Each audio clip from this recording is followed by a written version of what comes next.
Hello students, today we are going to criticize scientific management theory which was given by F.W. Taylor. In previous video, we have already discussed about scientific management theory and contribution of F.W. Taylor. I suggest you go to playlist and watch that video, then you will understand better. Okay, so let us discuss about the scientific management theory. So in this, the first point is that the term scientific refers to the something new.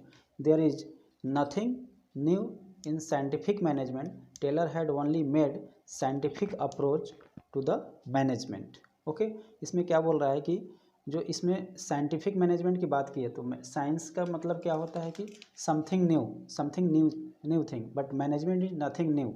Okay, जब से society है, जब से ये society है, human being आया इस धरती पे, तब से management is exist there. Okay, और कहीं भी हर जगह, चाहे घर हो चाहे आपका ऑर्गेनाइजेशन हो, इट एग्जिस्ट एवरीवेयर. सो इसमें कुछ भी नया नहीं है, बट जो अप्रोच है, इन्होंने जो अप्रोच की बात की वो साइंटिफिकली था, वो एक नया चीज़ था. Okay, then next point, workers are forced to work hard to produce maximum output. At the same time this concept of management fails to consider the physical and mental wellbeing of workers. ठीक है ना, इसमें ज़्यादा से ज़्यादा output की बात कही गई है ना. इस थियरी में ज़्यादा से ज़्यादा आउटपुट की बात कही गई है, यानी कि मिनिमम इफोर्ट में मैक्सिमम आउटपुट की बात कही गई है ना. लेकिन कहीं भी वर्कर्स के मेंटल वेलबींग की बात नहीं कही गई है. और आपको मालूम होना चाहिए कि जब एक एम्प्लॉय फिजिकली फिट और मेंटली एजाइल होगा, यानी कि शारीरिक और मानसिक रूप से तंदुरुस्त होगा, तभी वो अपना काम अच्छे ढंग से कर पाएगा. तो इस चीज़ को यहाँ पे देखा गया कि इस चीज़ की कमी है. मेंटल और फिजिकल वेलबींग की बात नहीं की गई है, जबकि मैक्सिमम आउटपुट की बात कही गई है. Next, emphasize on production management. इन्होंने प्रोडक्शन मैनेजमेंट की बात की है, but nothing is mentioned about financial management, sales management, management accounting. तो मैनेजमेंट कई सारे प्रकार के होते हैं, तो उन्होंने केवल प्रोडक्शन की बात की है. He emphasize about only production management. बाकी के बारे में इन्होंने कोई कुछ भी नहीं बताया है. And there is no arena for workers to show their ability and find new improved ways to perform the job effectively and efficiently. इसमें वर्कर्स से क्या लेना है, वर्कर्स से क्या एक्सपेक्टेशंस है मैनेजमेंट को, ये बात कही गई है. और वो काम कैसे कराना है ये भी बात कहा गया है ना. कैसे उस मतलब तरीका भी बताया जाएगा वर्कर्स को. लेकिन यहाँ पे वर्कर्स में क्या एबिलिटी है उसको इग्नोर किया गया है ना. सीधा इसमें क्या कहा गया है कि यहाँ पे वर्कर्स के दिमाग का यूज नहीं करना है, उसके लिए मैनेजमेंट है. लेकिन जो बेस्ट आउटपुट तभी होगा जब वर्कर्स का भी ब्रेन स्टॉर्म हो, उनके पास भी कुछ दिमाग है, वो प्रैक्टिकली काम कर रहे हैं, उनसे भी आउटपुट लिया जाना चाहिए है ना. क्या क्या उसमें फ्लॉ है, क्या क्या कमियां हैं, ये सब चीज़ें वर्कर्स ज़्यादा अच्छे ढंग से बता सकते हैं और वो सजेस्ट कर सकते हैं. तो इन चीज़ों की कमी देखी गई. Next, He talks about maximum productivity is to be achieved through employing first class worker. In practice, all the workers cannot be expected to be excellent. इसमें फर्स्ट क्लास वर्कर की बात कही गई है, लेकिन प्रैक्टिकली होता क्या है, किसी भी ऑर्गेनाइजेशन में सारे लोग तो फर्स्ट क्लास नहीं होते हैं. यहाँ पे सभी प्रकार के वर्कर्स होते हैं, एवरेज भी होते हैं, बिलो एवरेज भी होते हैं, एक्सेलेंट भी होते हैं, और सबको मिला के चलना पड़ता है. और ये केवल फर्स्ट क्लास की बातें कर रहे हैं तो ये ठीक नहीं है. He talks about induction of new tools and techniques in production line.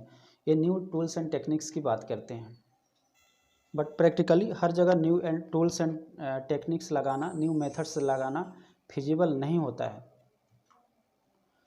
Consequently जब टूल्स एंड टेक्निक की बात कर रहे हैं तो इसमें होता क्या है, कंसिक्वेंटली मतलब कि परिणामतः क्या होगा, it increase the efficiency of workers and finally result in to increase of production per workers. जब न्यू टूल्स एंड टेक्निक्स आएगा तो इसमें क्या होगा, वर्कर्स का इफिशेंसी बढ़ेगा. इफिशेंसी बढ़ने के बाद में फाइनली जो है result into increase of production per workers. तो पर वर्कर्स प्रोडक्शन भी बढ़ेगा. देखिए जब इनके इफिशेंसी बढ़ेगा तो पर वर्कर क्या है, प्रोडक्शन भी बढ़ेगा. जब पर वर्कर प्रोडक्शन बढ़ेगा तो इसका रिजल्ट क्या होगा, this method will provide the scope of retrenchment of old workers और बैन न्यू रिक्रूटमेंट। इसमें क्या है कि न्यू रिक्रूटमेंट में कमी आ जाएगी या बैन हो जाएगा, और जो पुराने वर्कर्स हैं जो कि न्यू टेक्निक्स के या न्यू मेथड्स के साथ कोप अप नहीं कर पा रहे हैं, तो उनको रिट्रेंचमेंट हो जाएगा, यानी कि उनकी छटनी कर दी जाएगी। Next, it talks about financial incentive to efficient workers, but wages of workers are not increased in direct proportion to increased production। तो ये फाइनेंशियल इंसेंटिव की बात तो करते हैं, बट उनके वेजेज जो है, मान लीजिए कि किसी भी कंपनी का जो प्रॉफिट जिस रेशियो में बढ़ेगा उस रेशियो में उनके वेजेज को कैसे बढ़ाया जाए, इसके बारे में कोई इन्होंने फार्मूला नहीं दिया है ना। उनके यही बोल रहा है ना, but wages of workers are not increase in direct proportion to increase production के हिसाब से उनका वेतन मिलना चाहिए। It diminishes the role of trade union at some extent. इन्होंने जो ट्रेड यूनियन है उसके भी रोल को कम किया है। Not clear about how to measure time study, motion study, fatigue study, standardization of wage rates etcetera. जब आप प्रीवियस वीडियो देखे होंगे तो उसमें टाइम स्टडी की बात है, मोशन स्टडी की बात है, फैटिग स्टडी की बात है, तो इसमें इसको मेजर कैसे करना है इसके बारे में इट्स नॉट क्लियर है ना। This theory is silent about this. Scientific management and expensive one. Scientific management है कि क्या है कि एक्सपेंसिव है, नए नए टूल्स टेक्निक की बात करता है, नए नए मेथड की बात करता है। तो भाई जब न्यू टेक्नोलॉजी आएगा किसी भी ऑर्गेनाइजेशन में तो उसमें वो एक्सपेंसिव होगा और टाइम टेकिंग भी होगा। तो इस तरह से अगर मान लीजिए कि कोई बहुत बड़ा ऑर्गेनाइजेशन है तो उसके लिए तो ठीक है, जो छोटे छोटे बिजनेस है, स्मॉल इंटरप्राइजेज है, उनके लिए थोड़ा सा एक्सपेंसिव हो जाएगा और फिजिबल नहीं होता है।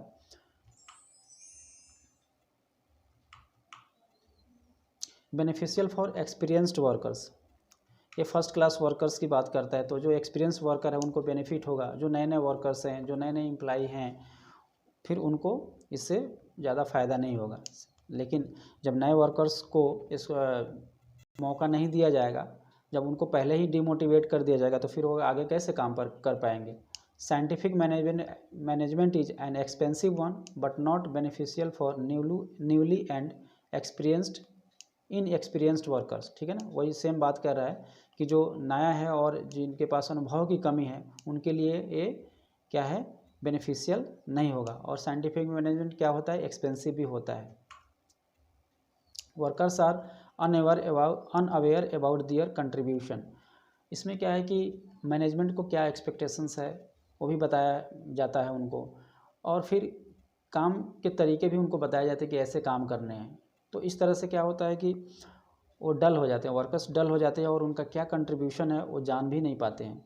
जब हम ऑर्गेनाइजेशन में क्या कंट्रीब्यूट करते हैं, कोई भी इंडिविजुअल जब जानेगा कि हाँ मैं अपने ऑर्गेनाइजेशन के लिए फलाना चीज़ कंट्रीब्यूट कर रहा हूँ, मेरे चलते ये चीज़ हो रहा है, तो उसको फ़ख्र होगा। तो ये चीज़ें, इन चीज़ों की कमी है यहाँ पर। Workers are treated as irresponsible and unambitious. Irresponsible मतलब और अनएम्बिशियस ऐसा जबकि नहीं होता है, चाहे वो कितना भी छोटा आदमी हो, कितना भी नीचे हायरार्की में नीचे हो, सब लोग रिस्पॉन्सिबल होता है और सबकी कुछ अपनी अपनी एम्बिशस होती है ना। सबके लाइफ में अपनी एक एम्बिशन होती है और जहाँ पे काम करता है वहाँ भी उसका एम्बिशन है कि मुझे आज ये करना है, कल वो करना है, मैं ऑर्गेनाइजेशन के लिए ये कंट्रीब्यूट करूँगा। तो ये चीज़ों के लेकर के यहाँ पे थोड़ा सा क्रिटिसाइज किया गया है। Thanks for watching, will come with another video. Till be with my channel and like and subscribe it. Thank you. Thanks for watching.